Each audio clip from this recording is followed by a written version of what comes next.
Indian assistance during the crisis was a lifeline, says Sri Lanka's foreign minister. Representatives of ISA to gather in Kingston, Jamaica to discuss proposal to allow deep sea mining. ISIS leader Osama al-Muhajir killed in US drone strike.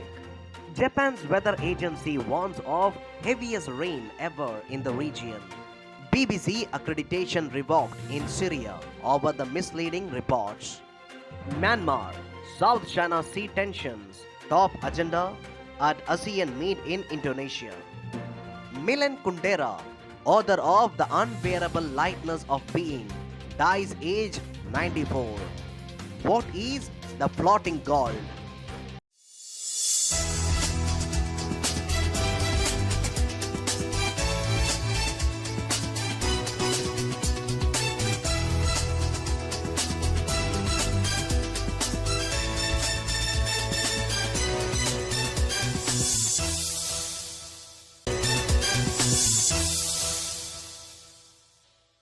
Sri Lanka's Foreign Minister Mum Ali Sabri has said that Indian assistance during the crisis was a lifeline.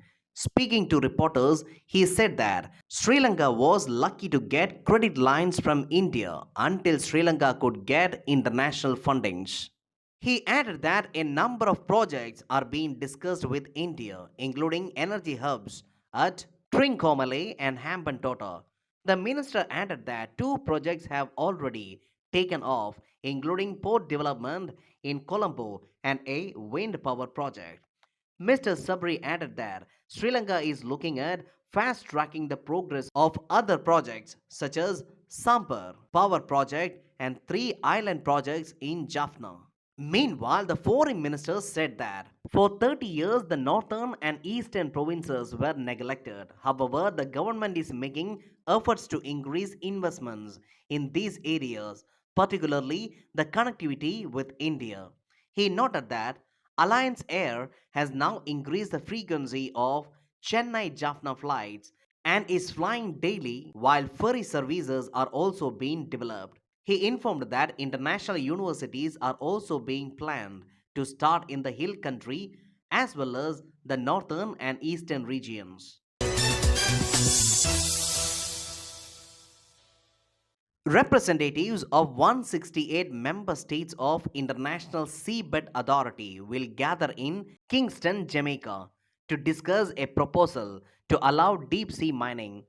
The meeting will continue until 28 July. The talks hosted by an intergovernmental body could open a rush to develop swaths of ocean floor until now given special protections as the common heritage of mankind. The controversy was triggered in 2021 when tiny Pacific island of Nauru made a formal request to ISA, the UN body that oversees mining in international waters, for a commercial license to begin deep sea mining. Countries have been meeting regularly since to try and finalize the rules on environmental monitoring and sharing of royalties, but without success. Last month, the European Academy's Science Advisory Council warned of dire consequences for marine ecosystems and against the misleading narrative that deep sea mining is necessary for metals required to meet the transition to a low carbon economy. Germany, New Zealand, and Switzerland have called for a moratorium, while France supports an outright ban. Mining companies say the ocean floor is potentially rich in metals like nickel and cobalt used in batteries for electric vehicles, so their extraction will support the global energy transition. US military has claimed that a drone strike in eastern Syria killed an ISIS leader. Osama al-Muhajir was killed in a strike on Friday, according to a statement released by US Central Command. US Central Command CENTCOM chief Michael Kurela said that they have made it clear that US remained committed to the defeat of ISIS through the region. He added that ISIS remains a threat not only to the region but well beyond. CENTCOM also claimed that no civilian was killed in the operation.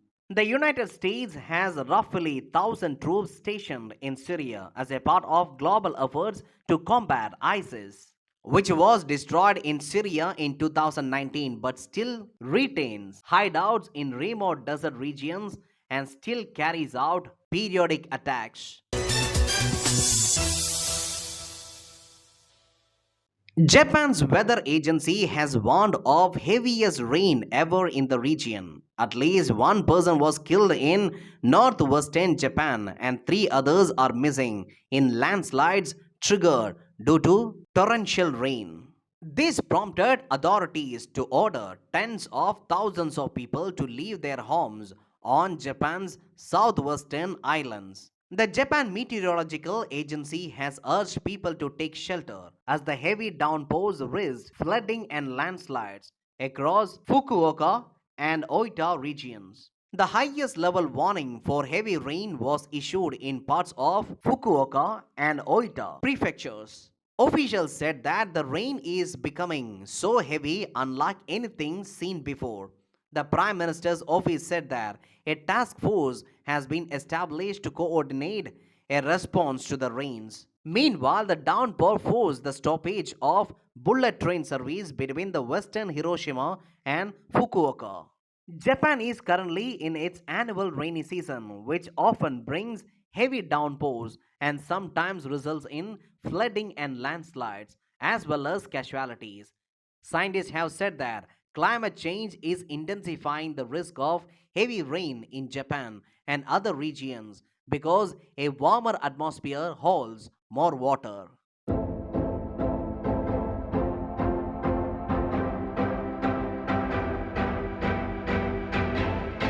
On 10th July 1973, the Bahamas gained their independence after 250 years as a British Crown colony. On 12th July 1994, Germany's Constitutional Court ended the ban on sending German troops to fight outside the country. The ban had been in effect since the end of World War II. The ruling allowed German troops to join in United Nations and NATO peacekeeping missions.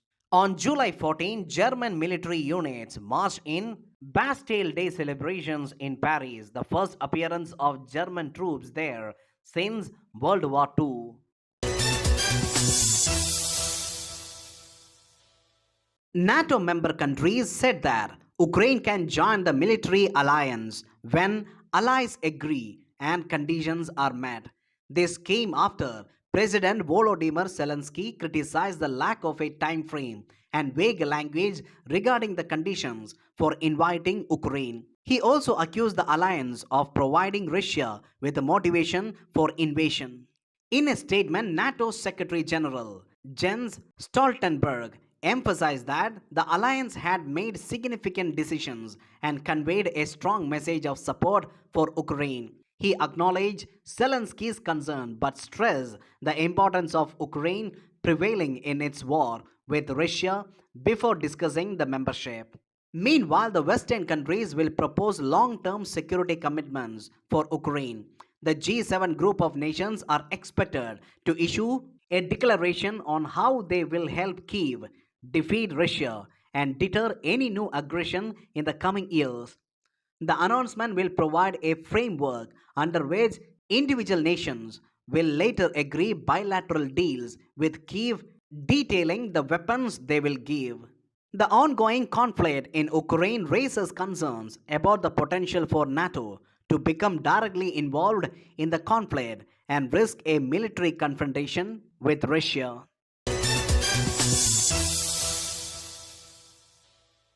A massive chunk of floating gold was recently found in the belly of a dead whale beached on the Spanish island of La Palma. Floating gold, or ambergris, commonly identified as a lump of vomit, is a substance extracted from the bile duct in the intestines of sperm whales. It is a waxy, solid, and inflammable substance. It is produced by about 1 in every 100 sperm whales. The scientific theory surrounding suggests that sperm whales consume significant amount of cephalopods. Normally, indigestible elements like beaks, pens are expelled through vomiting before digestion. However, in rare cases, these parts bypass that process and bind together within the whale's intestines, gradually forming a solid mass of hamburgers over the course of several years. It is hypothesized that hamburgers act as a protective mechanism, safeguarding the whale's internal organs from the sharp things and objects. When newly formed, hamburgers emits a distinctive odor reminiscent of sea and fishes. However, as it matures, it develops a pleasant, earthly aroma, often compared to the fragrance of isopropyl alcohol, but without the sharp chemical overtones. It has predominantly been employed in the creation of perfumes and fragrances. Ambergris has a woody scent like sandalwood, but also contains ambrine, an odorless alcohol that can fix and extend the life of scents, hence its popularity among perfumers. Syria revokes BBC media accreditation for misleading reports. In Syria, the government has cancelled the BBC's media accreditation over what is called biased and misleading reports. Syria's information ministry in a statement said, due to broadcasters' failure to adhere to professional standards and its insistence on providing biased and misleading reports, it has decided to cancel the accreditation of BBC's correspondent and cameraman. Accreditation of BBC radio correspondent in Syria was also revoked. The ministry did not specify which reports it was acting on. However, BBC published a report last month on what is said were direct links between the trade of an amphetamine known as Captagon and the family of the president Bashar al-Assad as well as the Syrian military. Syrian government has previously denied playing a role in the Captagon trade. A spokesperson for the British broadcaster said that BBC News Arabic provides impartial independent journalism and speaks to people across the political spectrum to establish the facts. Southeast Asia's top diplomats are gathering in Indonesia amid pressures to address a bloody political crisis in Myanmar and resolve tensions in the South China Sea, where some ASEAN members have overlapping territorial claims with China. The meeting of foreign ministers of Association of Southeast Asian Nations comes as doubts mount over the credibility and unity of the bloc in dealing with the region's thorniest challenges. Chief among them in the lack of meaningful process on an ASEAN peace plan for Myanmar, which was agreed with the country's military rulers after they seized power in a 2021 coup and calls for an immediate halt to violence. ASEAN has barred Myanmar's junta leaders from attending high-level meetings like the one in Jakarta this week.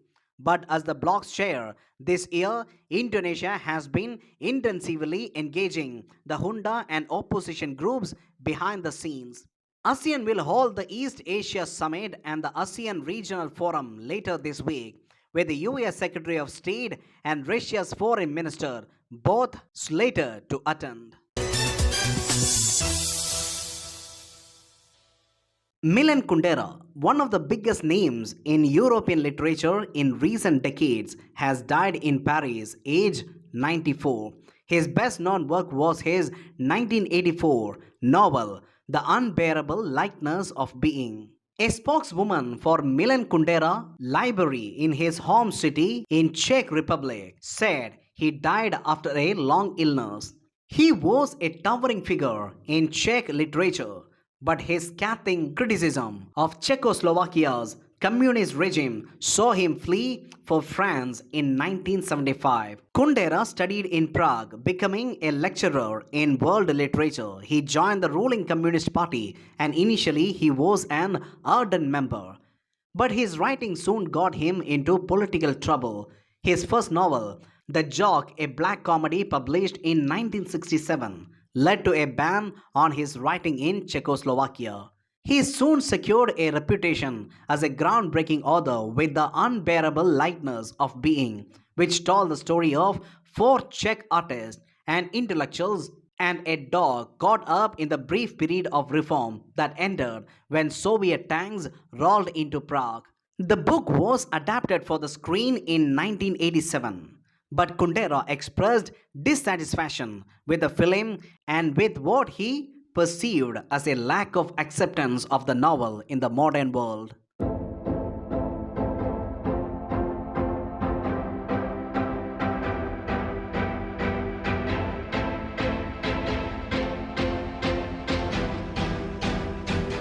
Tennis player Arthur Ashe was born in Richmond, Virginia.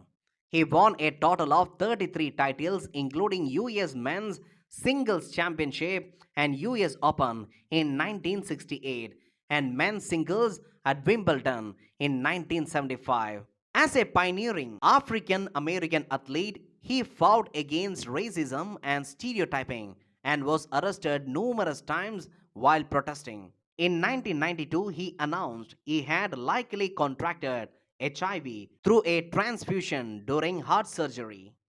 He then began a $5 million fundraising effort on behalf of Arthur Ashe Foundation for the defeat of AIDS and campaigned for public awareness regarding the dreaded disease. He died from pneumonia in New York, February 6, 1993.